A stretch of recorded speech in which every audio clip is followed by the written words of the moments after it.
황기준 교우 감사하고, 또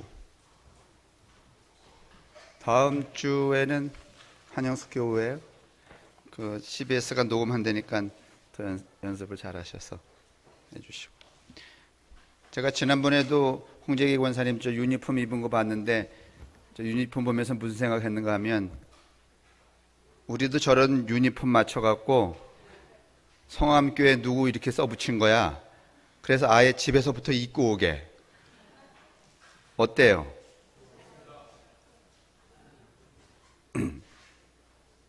뭐 별로 좋아하시지 않네.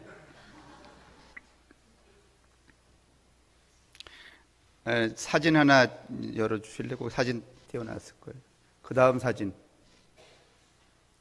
저기가 오늘 이제 설교하게 될 그리스 북부에 있는 마게도니아 그 위에 있는 빌립보 교회, 저기 여러분이 아는 루디아라고 하는 자주장사가 좀 전에 그림, 앞에 그림, 저기서 세례를 받았다 그래서 루디아 세례터가 저기고, 그 앞에 다음 그림, 저기가 이제 루디아 기념교회인데, 저 기념교회 뒤쪽으로 뭐가 있는가 하면, 오늘 성경 본문에 나오는 바울과 실라가 점쟁이 이 소녀를 귀신을 물리친 이후 그 사건 때문에 옥에 갇히는, 그 바울과 실라가 옥에 갇히는 감옥이 바로 저 뒤편에 있어요. 다녀오신 분들은 기억을 하시는지 모르겠는데 저 뒤편에 있어요. 그래서 오늘 그 얘기를 이제 하게 되는데, 이제 사진 지워주시고요. 제 얘기를 한번 들어보세요. 제 얘기 듣고 여러분이 한번 판단해 보세요. 정 권사님도 교통사고 나시고 김경미 권사도 교통사고를 당했는데, 이 강문규라고 하는 사람이 교통사고가 났어요. 뭐 자동차 사고인지 하여간 뭐 치였는지 사고가 났는데, 몸은 그렇게 많이 다치지 않았는데 그 교통사고의 후유증이, 그 사고 이후에 후유증이 생겼는데, 무슨 후유증인가 하면 후각, 냄새 맡는 게 달라진 거예요. 근데 냄새를 어떤 냄새를 맡는가 하면 된장 냄새나 무슨 향수나 간장이나 이런 음식에 관한 한 보통 사람이 맡는 냄새를 맡는 게 아니라, 이 강문규 씨는 교통사고 이후에 후각이 달라져서 사람의 마음을 냄새 맡는 거야.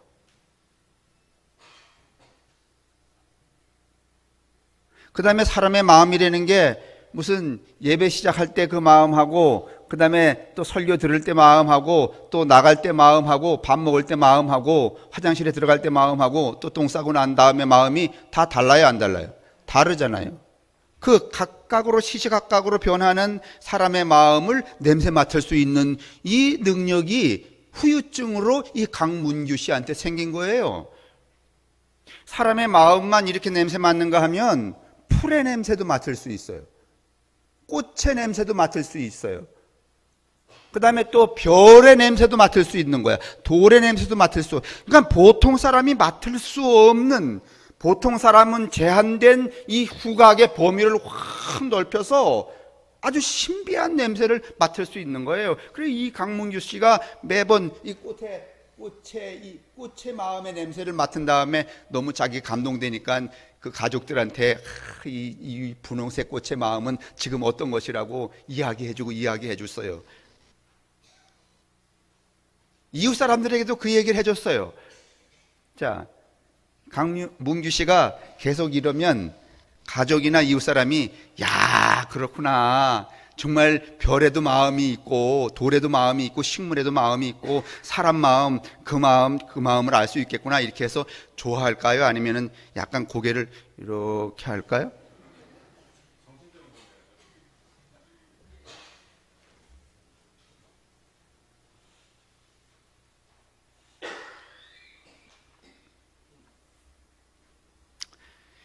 이 강문규 씨가 교통사고의 후유증으로 사람의 마음을 냄새 맡을 수 있고, 꽃의 마음, 나무, 그 다음에 뭐 새, 그 다음에 이런 물질들, 비물질, 바람의 냄새, 뭐 그 다음에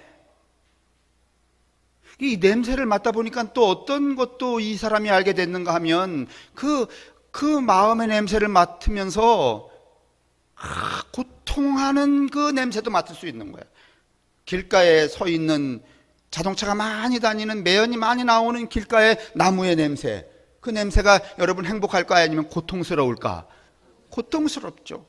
그래 지나가면서 그 냄새가 맡겨지니까 우리 마치 된장 냄새 맡으면 코가 헐렁 이렇게 해지는 것처럼 그 나무의 그 고통스러운 냄새를 맡을 때 이 강문규 씨는 아주 온몸을 막 이렇게 떨어요.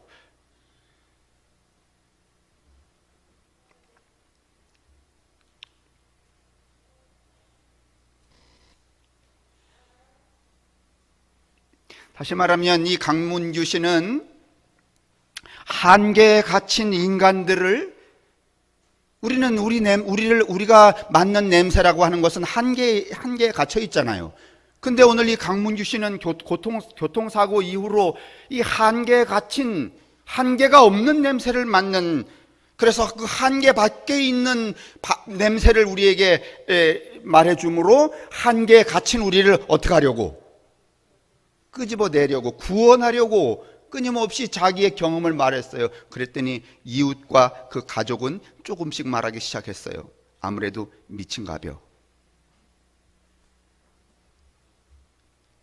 결국 이 강문규 씨는 어떻게 됐는가 하면 가족들에 의해서 춘천 정신병원에 입원되었어요.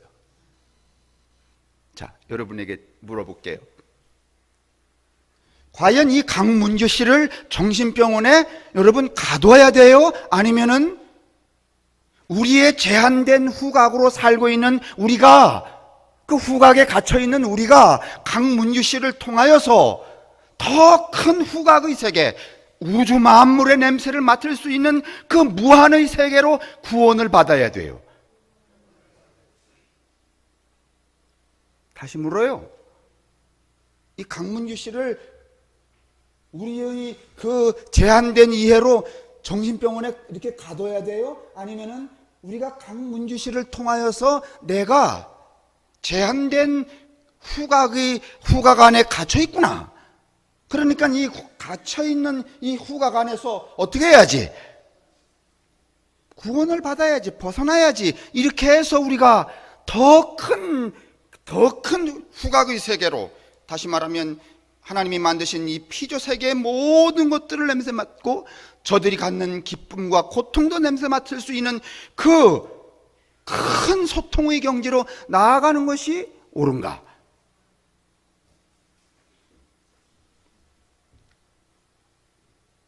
제가 오늘 제목을 뭔가 하면 사도행전 저자의 편견을 고발함.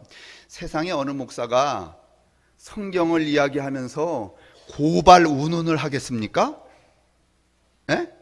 어느 목사가 성경을 고발한대, 성경을 쓴 저자를 고발한대. 이 조선 천지에서 이런 제목을 들어보신 분? 자, 제가 이제 고발을 할 테니까 들어보세요. 제가 강문규 씨 이야기했는데 강문규는 실제로 있는 사람이 아니고 정찬이라는 소설가의 별들의 냄새라는 이 소설에 나오는 이야기예요.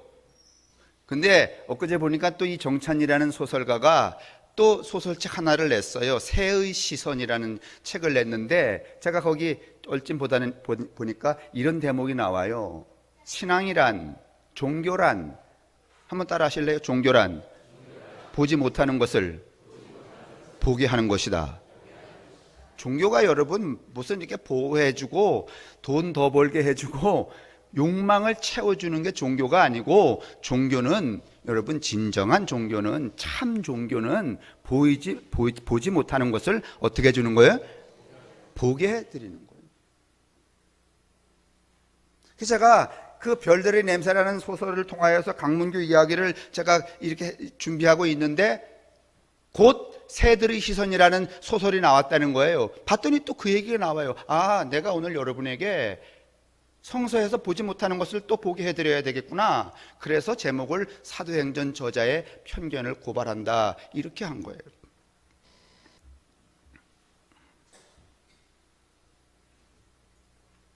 여러분, 이 강문규 씨를 가만히 생각해 보면 냄새를 맡는다든가 무엇을 느낀다든가 하는 것들은 무엇에 필요한가 하면 소통에 필요해요. 소통. 그렇죠? 우리가 이 꽃을 보고서는 이렇게 맡으면서, 요즘에 제가 저녁에 이제 만보 이상을 채우느라고 이제 낮에 걸었다가 더워서 못 걸으니까 저녁에 이렇게 걷는데 저녁에 깜깜해지잖아요. 전에는 저녁에 깜깜해도 이렇게 지나가면서 아카시아군 이거 알았어요. 근데 아카시아 꽃이 다 졌잖아요. 엊그저께 제가 그제 저녁에 이 운동장을 이렇게 도는데 저쪽 구석에서 무슨 또 향긋한 냄새가 나는 거야. 그래서 제가 이게 무슨 냄새지? 여러분, 그 냄새를 맡는다는 것, 무엇을 보고 인지한다는 것은 왜 필요한가 하면 그 대상과 그 사물과 뭐 하기 위해서? 소통하기 위해서 필요한 거죠. 그렇죠? 그러면 우리가 이 소통하기 위해서 냄새가 필요한데 우리는 이 후각이 제한되어 있다면 소통에도 제한이 있는 거예요, 없는 거예요? 제한이 있는 거죠. 냄새 맡는 게 제한이 된다면 소통도 제한이 있는 거죠. 엊그제 밤에, 이거 제가 좀 벗을게요. 엊그제 밤에 맡은 냄새가 뭔가 하고 제가 어제 낮에 가봤더니 인동덩굴 꽃이더라고. 인동덩굴 아세요? 이렇게 나팔처럼 이렇게 하얗게 덩굴 지어서 피우는 거. 그것도 향기가 있습니다. 자, 보세요. 냄새를 맡는다는 것은 소통을 위해서 필요해요.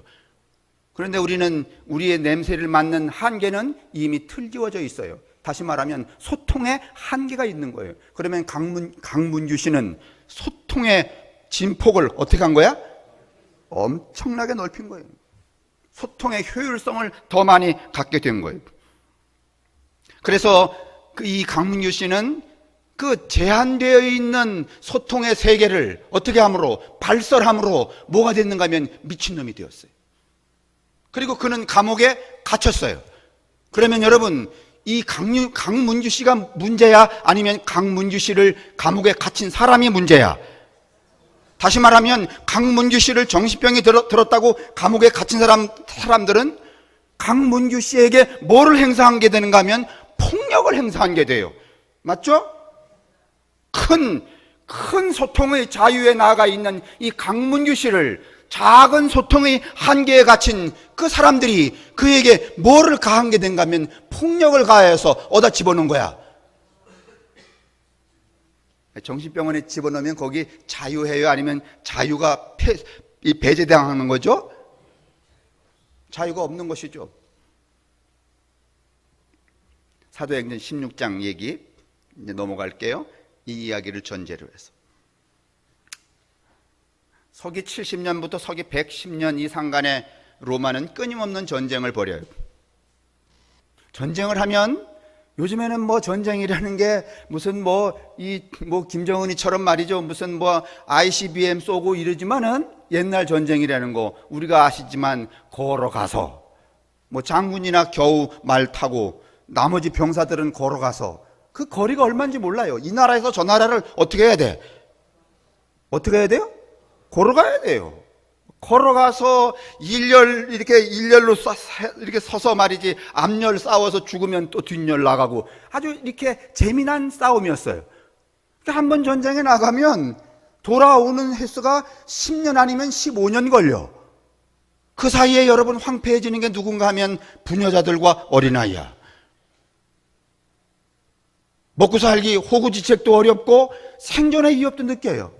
이렇게 세상이 불안하면 여러분 무슨 일이 생기는가 하면 그 불안함을 극복하기 위해서 불안을 여러분 해소하는 장치로 수없이 많은 종교 현상들이 생겨요. 이를테면 미신. 그래서 이 80년과 110년 상간에 이 로마에는요, 수없이 많은 전쟁과 더불어서 동방으로부터 수없이 많은 이런 그 이교들 말이죠. 점쟁이, 무당, 이를테면 이런 사람들이 수없이 많이 운집하게 돼 있어요. 사람들은 국가를 믿을 수 없고 황제를 믿을 수가 없어요. 늘 불안해요. 매일 전쟁이니까.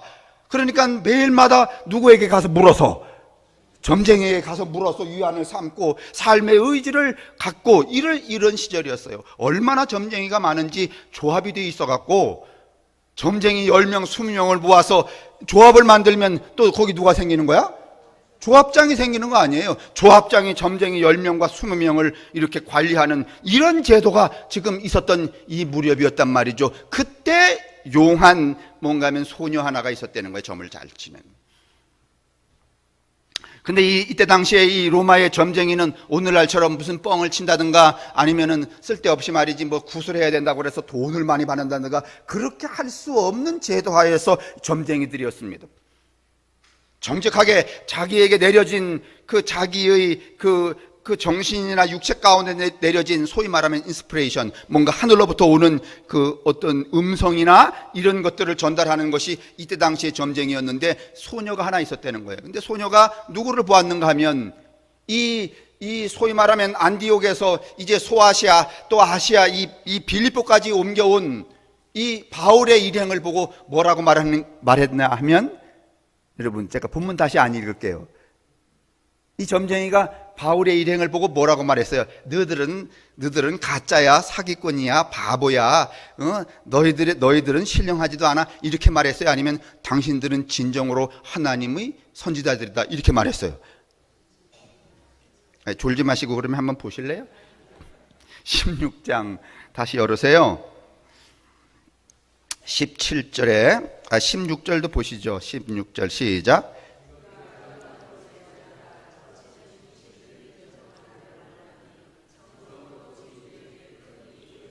네, 제가 말했잖아요. 조합장이 10명, 20명 데리고서는 이렇게 점을 이만큼 뭔가 하면은 이 동방으로부터 이 로마에 이런 사람들이 엄청나게 유입이 되어 있었던 거예요. 그만큼 이 시대의 삶의 형편, 사회 형편이 안정적이다? 아니면 불안하다?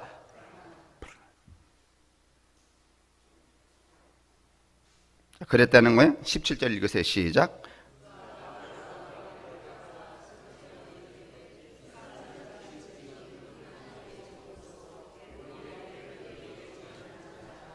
이거 맞는 말이요? 틀리는 말이야? 바울의 일행을 보고 이렇게 말했다는 거예요. 그러면 이거 맞는 말이야? 틀리는 말이야?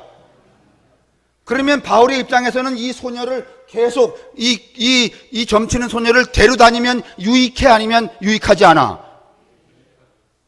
요새 홍재기 권사님도 선거하러 다니잖아요. 뭐 차 다니는데 말이지, 그 선전하러 다니는 사람이 홍재기는 나쁜 놈, 저놈 뽑으면 안 된다, 뭐 이러고 다니면 돼요, 안 돼요? 그러면 그 나팔 부는 선전원은 어떻게 해야 돼? 홍재기의 부정성을 아니면 긍정성을? 근데 지금 이 소녀 무당은 이 바울에 대해서 부정적이야, 긍정적이야? 긍정적일 뿐만 아니라 지극히 타당한 고백을 해요, 안 해요? 그러면 죽여야 돼, 살려야 돼? 여러분 생각은 어떻게 해야 돼요? 이러면 옳은 말을 해도 무당이니까 그냥 죽여버려야 돼? 오늘날도요, 여러분 목사가 목회할 때 여러분 교인들 중에서 뭐 예언을 한다, 통변을 한다 그러면은요, 목사가 목회하는데 용이하게 써요, 안 써요? 안 써요? 써요. 왜냐하면 목회에 유익해, 안 해? 뭐 그 여자의 그 남자의 무슨 삶이, 신앙이 개떡이든지 개똥이든지 묻지 않아. 그냥 용하면은 그냥 다 묻어두고 어떻게 하는 거야? 써먹는 거야. 왜냐하면 어떻든지 수입도 좀 계속 증가할 거고, 그 다음에 그것 때문에 사람도 더 꼬일 거고. 안 그렇겠어요? 어차피 고발하는 시간인데 뭘 내가 못하겠어, 무슨 말을. 그러잖아 지금도 목사들이. 안 그래요? 다시 말하면 지가 그런 재주 없으면 그런 사람을 고용이라도 해서 여러분 장사를 잘 해야 돼, 안 해야 돼?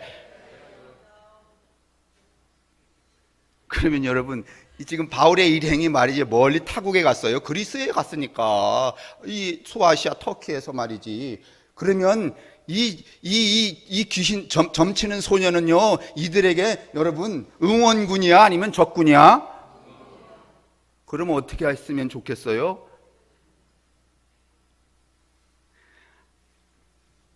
생각 없으세요? 어떻게 했으면 좋겠어요? 그럼 내 1, 2번으로 또 합시다. 대답을 안 하시니까. 1번, 그냥 무당이 점치는 인간이니까 죽여버린다. 2번, 점은 치지만은 바른 말을 하니까 계속 데려다닌다.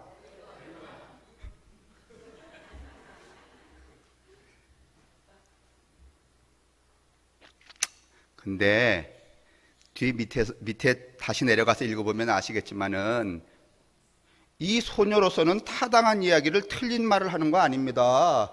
해로운 말을 하는 것도 아닙니다. 정당한 말을 하는 거고, 그런 의미에서 이 소녀의 점은 여러분 용한 거야 아니면은 용하지 않은 거야?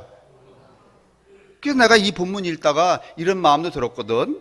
우리 주변에 이런 용한 사람이 있으면 내가 한번 가서 물어보고 싶다. 예전에 말이죠, 오래된 얘기인데, 저 지촌에 있는 어떤 그 군인 장교 부인이, 남편이 대대장인가 하셨는데, 장교 부인이 어떤 이렇게 특별한 이 스프릿이 생겨갖고, 뭐 이렇게 설거지를 하다가 하는 중에도 딱 이렇게 명령이 떨어진다는 거야, 하늘로부터. 빨리 나가서 버스를 타라. 이거 제가 예전에 벌써 많이 했는데, 왜냐하면 나한테 이러우니까. 그래서 이제 버스를 탔대, 그날도. 그래서 버스를 쭉 타고 내려오니까 어디 떨어지는가 하면 그 전에 국민은행이라고 로타리 딱 지나자마자 그 지촌에서 버스를 쭉 타고 오면 거기서 딱 쓰니까 거기서 딱 오는데 한전 앞에 지나오는데 내려라 그러더래. 그래서 거기서 딱 내렸대. 그 내리면서 어떤 마음이 드는가 하면 이제는 어디로 가야 되지? 그랬는데 좀 있다가 학국립 버스가 쭉 오는데 뭔가 하면 저걸 타라 그러더라는 거야. 계속 이야기할까요? 어떻게 갈지 뻔하지 않아 이거? 그래서 학공리 버스를 탔대. 자기는 생전 처음 학공리를 와본대. 그러면서 학공리를 가면 어떻게 합니까? 그렇게 물었더니 그걸 네가 왜 걱정하니? 그러더래. 정말 신령하지 않아요? 그래서 버스를 쭉 타고 오는데 저짝 군인 부대 앞을 쫙 돌아오는데 저희 교회가 그전에는 이거 예배당 짓기 전에 하얀 건물로 딱 있을 때 딱 보이는데 이렇게 말씀하시더래. 저 교회로 가라. 아니 이거 요만큼도 제가 꾸며낸 얘기 아니에요. 벌써 내가 수십 년 전에 한번 써먹었던 얘기잖아요. 그래서 이제 그분이 버스 이렇게 떡 타고 오면서 이제 저기로 가라 이렇게 말씀을 하시더래요. 그래서 정류장에 그전에는 저기 있었으니까 딱 내려서 여길 걸어와서 제가 서재에 이렇게 있는데 제 문을 똑똑 들이면서 이렇게 말했어요. 하나님이 저더러 목사님을 만나라고 그러셨습니다. 근데 내가 그 얘기를 듣는 순간에 약간 찔리더라고. 왜냐하면 나를 만나는 것까진 좋은데 그 여자 입에서, 그 신령한 그 양반의 입에서 너는 가짜라든지, 너 임마 왜 요새 기도 안 하냐 그러든지, 아니면 왜 성경을 그렇게 하냐 이러면은 이건 진짜 제가 여러분 힘을 얻어야 아니면 상처를 받아요. 그래서 제가 이제 그 여자분에게 이렇게 말했어요. 만약에 당신이 나에게 해주고 싶은 이야기, 당신을 통하여서 당신을 움직이시는 그 거룩하신 분께서 하시려고 하는 이야기가 내게 유익이 되면 하시고 유익이 안 되면 사양하겠다. 그랬더니 이분이 이러시더라고. 눈을 크게 뜨면서, 아니 설거지하는 저를 갑자기 부르셔서 여기까지 오게 하신 분이 그렇게 쓸데없는 이야기를 하시겠냐고. 그래서 제가 저기 안도를 하면서 말씀하셔라. 그랬더니 그분이 이렇게 말씀하셨어요. 장차 허 목사님이 크게 되실 분이라고 그러십니다. 할렐루야.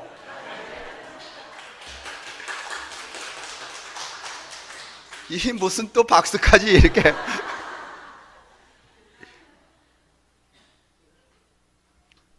아니 제가 지금 무슨 얘기 드리려고 하는가 하면, 나에게 이로운 유익한 이야기를 하니까 나는 그렇게 기분이 좋더라고. 그래서 그날 제가 수요일 저녁인가 제가 교우들에게 말했어요. 내가 이런 사람이다 말이지. 여러분들이 나를 잘 신뢰 안 하려고 하고 맨날 보니까 말이지 그놈이 그놈같이 이렇게 보이지만 보라 말이야. 생면부지에 알지 못하는 어떤 여인을 통하여 성령께서 그를 버스 타게 하시고 학궁지까지 오게 하시고 말씀하시기를 장차 훌륭한 목사가 되겠다 이렇게 말씀하시지 않냐? 그러니까 깔보지 마셔라.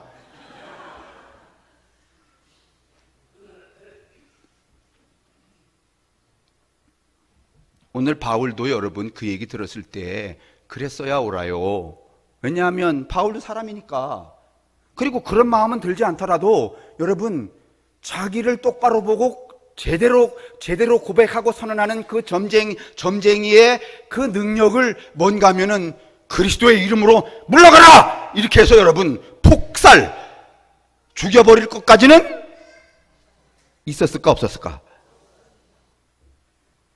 폭살이라는 말을 제가 썼어요. 폭살은 뭔가 하면은 아주 확 빼앗아 버리는 거예요.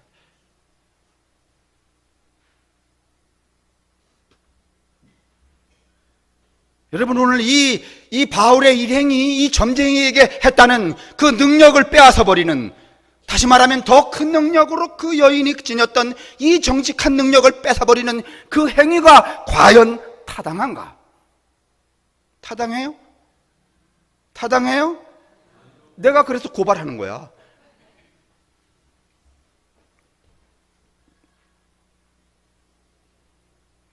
오늘요 이 장면은 두 가지의 여러분 교회 역사적인 배경을 가지고 있어요.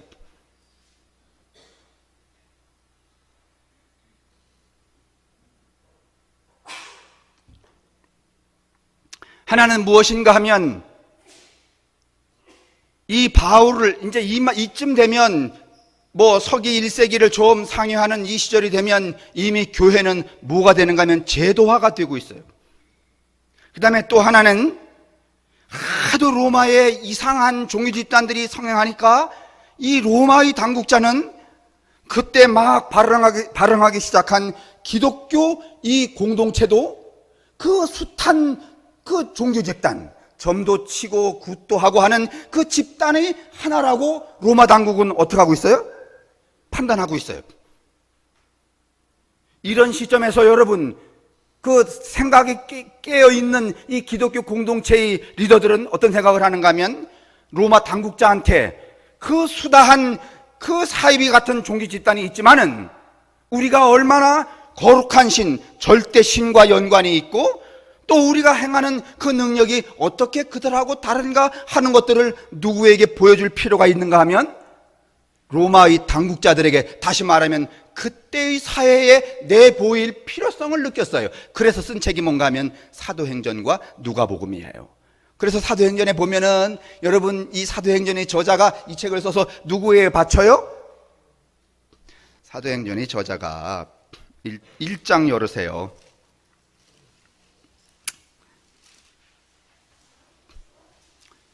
1장 1절 시작.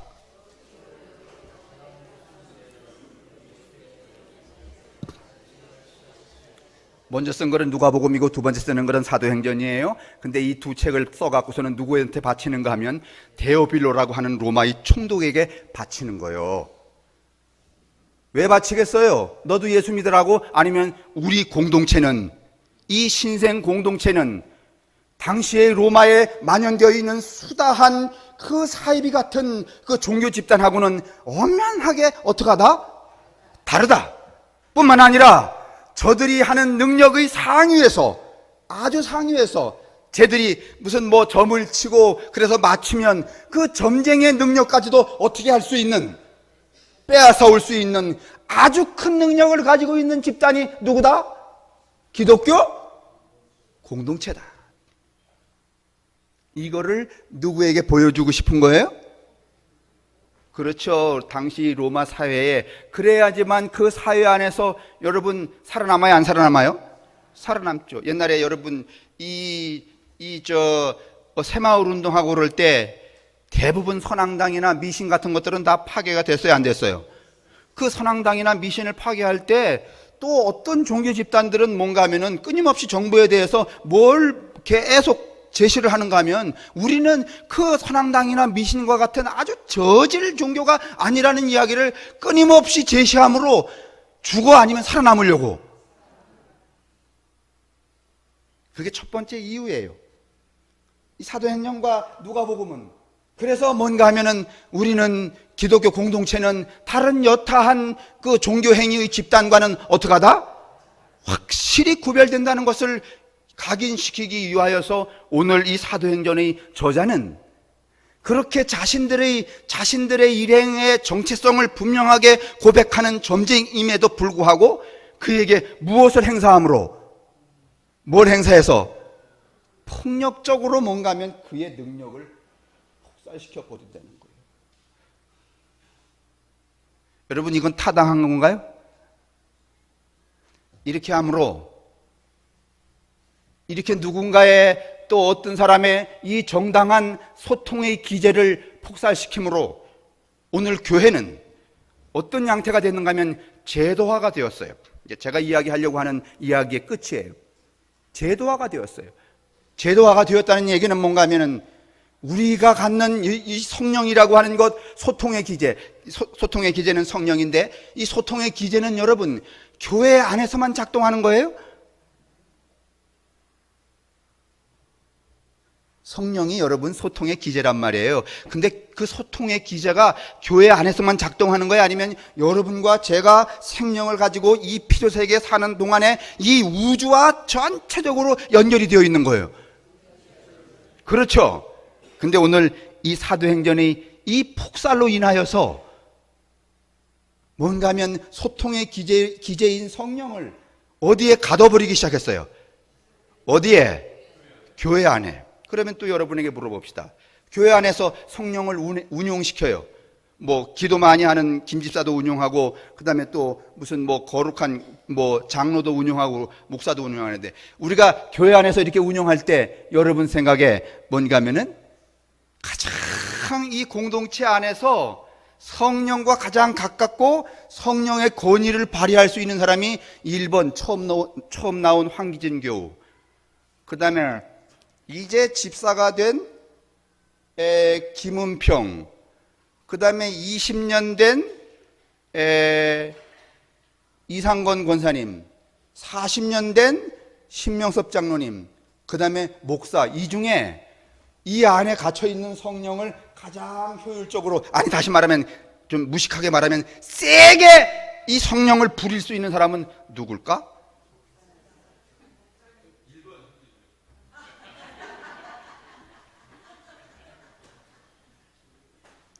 오늘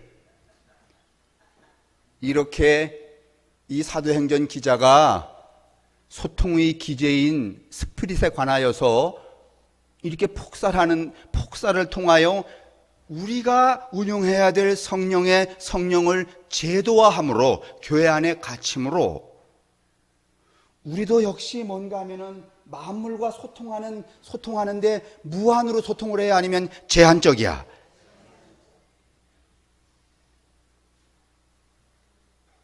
우리가 새들하고 대화할 수 있어요? 근데 성 프란시스는 여러분 새들하고 대화했다는 거 아니에요. 왜냐하면 성 프란시스는 여러분 지금과 같은 제도 안의 교회 신앙을 가지고 있지 않은 사람이었어요. 그러니까 제도 안에 이 교리 안에 갇히지 않은 성령의 역사하심에 자신을 내어놓은 사람은 온 우주와 더불어 그 소리를 듣고 그 냄새를 맡고 그 뜻을 이해하고 소통에 여러분 장애가 일어나질 않아요. 우리는 식물이나 나무나 동물에게 못 살게 굴면서 여러분 그들이 고통당하는 것들을 느끼지 못해요. 왜 그런가 하면 너무 제한된 제도 안에 갇혀있는 성령에서, 그것도 뭔가 하면 교권과 권위적인 운영체계의 이 성령의 이해 때문에 뭔가 하면 우리 모두가 다 어떻게 보면 이 소녀처럼 정말로 무한으로 소통하며, 여러분 이 우주와 소통하면 내가 쫄아드는 거야, 커지는 거야? 우리는 기껏해야 소통을 어디 하고 하는가 하면 저금통장하고 하잖아. 그 동그라미가 줄어들면 어떻게 하고? 쪼그라들고. 좀 늘어나면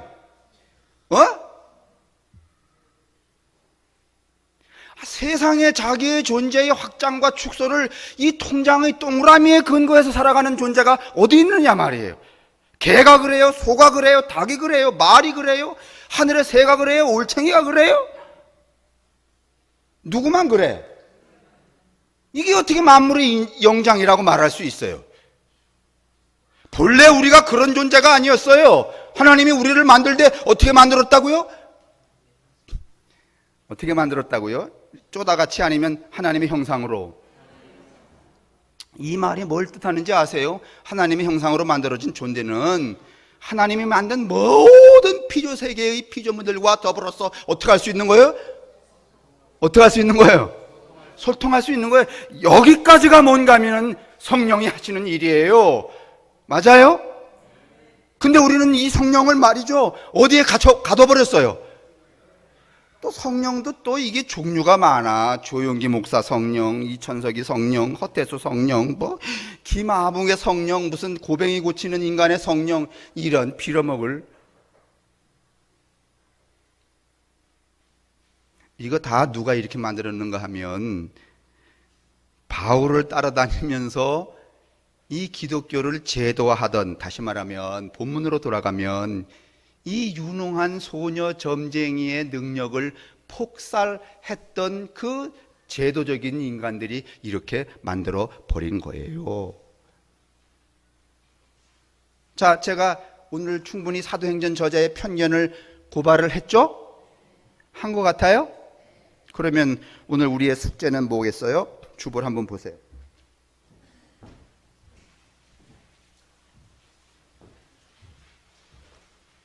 이제 설교를 끝내려고 주보를 보면 맨 마지막 장 6페이지에 보십시오.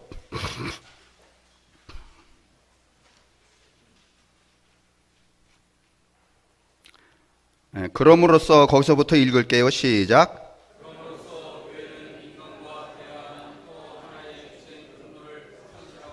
네, 자연, 우주, 하늘과 더불어 대화하는, 이렇게 포괄적으로 말해도 돼요. 아니, 그 다음에 아니.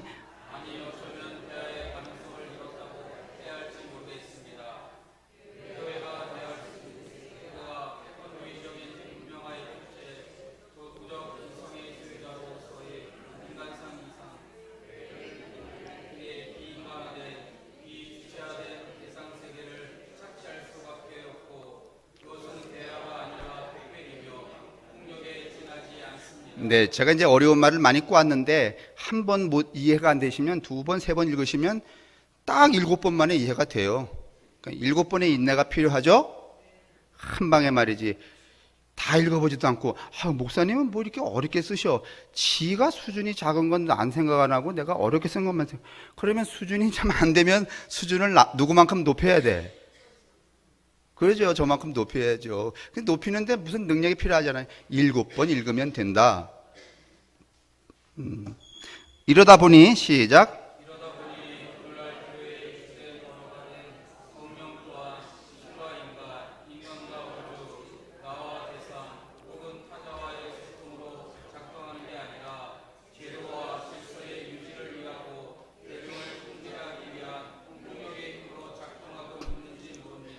여러분이 이거 지금 어떻게 이해하시는지 모르지만 대부분 교회에서 말이죠, 부흥회하거나 무슨 집회하고 그러면은요, 목사가 뭐 성령을 받으세요, 성령이 임했습니다, 성령이 말씀하시지 않습니까? 이거 가만히 들어보면은요, 이게 소통의 기제예요, 아니면은 일종의 폭력이에요? 예? 제가 여러분 20살에 신학교 안 가고선 목회 나갔었다 그랬잖아요. 참 우리 교회가 좋은 교회였어요. 나는 신학교도 안 나오고 목회를 나갔는데 또 우리 교회에 글자를 모르는 기도만 잘하는 또 집사님이 계셨어. 이 양반은 그냥 하루에 한 5분 정도 자요. 그리고 앉아. 그리고 산에 가서 그냥 기도해. 일하다가 산에 가서 기도하고. 그러니까 정말 신령하기가 그지없는 거야. 근데 제가 이제 목회 한 6개월 했는데 도끼와 난만행 사건이 벌어져 갖고, 야씨, 빌어먹을, 이게 목사 한다는 게 도끼가 있어야 되는구나, 낫을 들어야 되는구나. 그래서 제가 그냥 안 하기로 결심을 하고 대한수도원에 갔다가 어떤 목사님을 만났는데 그 목사님이 제가 들어보니까 식구는 9명인데 보리쌀 6말 받고서는 저 봉평에서 목회를 하신다는 거예요. 그래서 제 마음이, 나는 장가도 안 가고 어린 20살밖에 안 됐는데 한 달에 4만 5천 원씩 받으니 이 보리쌀 6마리인가 7말 받는 이분한테 내가 이 교회를 오시라 그래야 되겠다. 그리고 그냥 무조건 오라 그랬어요. 그 다음에 알았어. 교회의 교단이 여러 종류인 걸. 제가 있던 교단은 성결교단이었는데 내가 오라 그러신 분은 또 순복음이야. 그래서 이제 또 교단이 시끄러워졌어요. 이제 이 양반이 그냥 물러서기는 뭐하니까 그 무식하고 기도 많이 하는 이 집사님하고 이제 산기도를 다니기 시작했어요. 그러다가 한 며칠 되는 날에 이 목사님이 그 집사님에게 이렇게 말했어요. 집사님, 뭐 들은 거 없어? 없는데요? 그걸로 끝났어요. 또 다음 날 또 물었어요. 집사님, 뭐 들은 거 없어? 없는데요? 그래서 일주일 내내 그 목사님이 그 최 집사님 보고선 들은 거 없냐고 물었어요. 들은 거 없어요. 열흘 되던 날 이 목사님이 말했어요. 성령이 내게 말씀하시는데 집사님 논 다 정리해서 기도원 하시래. 이랬을 때 그 성령이라는 게 여러분 소통의 영이야 아니면 폭력, 뭔가를 이렇게 빼앗는 폭력의 영이야. 오늘 예배당에서 쓰는 이 성령의 기제라는 게 다 여러분 경중의 차이가 있지 소통이 아니에요. 뭐예요?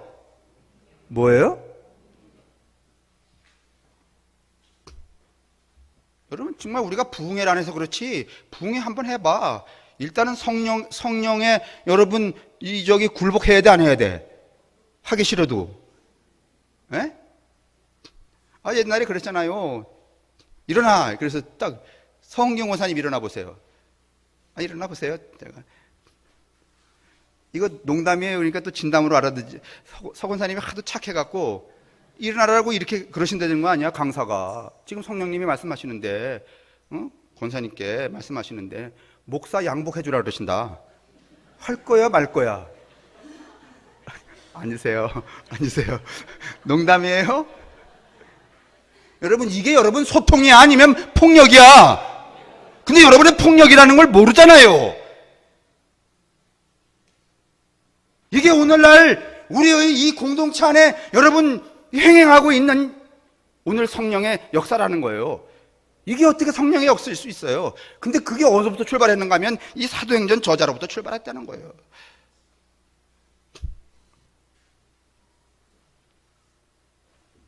그러니 제가 고발 안 하게 됐습니까? 물론 그 다음에 읽으세요. 했던 적 읽고 끝냅시다. 물론 시작.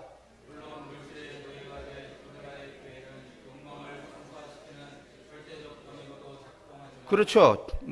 여러분 이 성령 운운하는 게 뭔가 하면은 여러분들의 그 욕망을 이렇게 해갖고 말이지 어떻게 하려고 하는 그런 거 많잖아요, 여러분. 성령이 임하셨네, 그러면 벌써 그거 음흉한 거지. 이런 변형과 시작.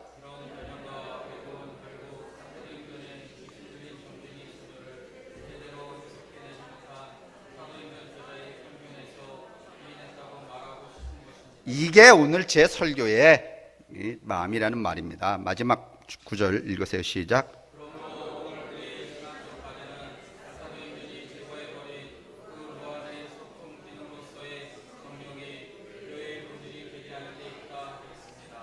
여러분이 또 오해하셔서 오늘 목사님 얘기 들어보니까 점집에 다녀도 괜찮겠구나. 이 얘기하고는 전혀 별개의 이야기니까 만약에 점집에 갔는데 그 점집에 그 점쟁이가 저한테 전화해갖고서는 너네게 교인이 왔다 그러면 죽을 줄 알아. 예전에 그 약사리고개에 그 무슨 박연성 원장이 계시는 김경태 원사님 거기 약사리고개에 여자 우정의 집 우정의 집 그 양반하고 그 우정의 집 그 양반이 그 박현성이라는 분이 계명대 철학과 나왔는데 그 양반이 이예수하고 친구잖아요. 그래서 저도 자주 잘 지내는데 그분이 그럽디다. 하루에 얼마나 지금은 모르지만 예전에 그 집에 오는 손님에게 바카스 한 병씩 줬는데 바카스가 400병씩 나갔대. 그 중에 30% 정도는 다 교회 다니는 사람이래. 그러면서 그분이 나한테 말했어요. 목사님하고 나하고 동업을 할 수도 있습니다. 내가 그때 정말 돈에 눈이 멀었으면 그이하고 동업해갖고 아침에 어쩌다가 말이죠. 그 박 원장을 만나면은요, 이만한 보자기를 하나 가져와요. 뭔지 아세요? 밤새껏 걷어들인 돈이야. 아침에 은행 들려고.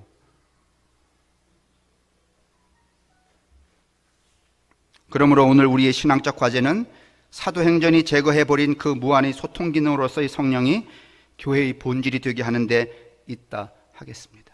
기도하겠습니다. 평안히들 가십시오. 자유인으로 자유의 영으로 사십시오. 돈에 휘둘리지 말고 힘써 번 돈으로 사람을 살리십시오. 가난하더라도 떳떳함을 잃지 말고 부자가 되더라도 하나님과 사람을 두려워하십시오. 고통 속에서 넘치는 평화를 맛보고 눈물 속에서도 그리운 자유를 맛보며 사십시오. 매일 그대의 자리에서 예쁜 꽃 하나 피어나게 그렇게 하늘이 여러분을 축복하시기를 성부와 성자와 성령의 이름으로 간절히 축원합니다. 아멘.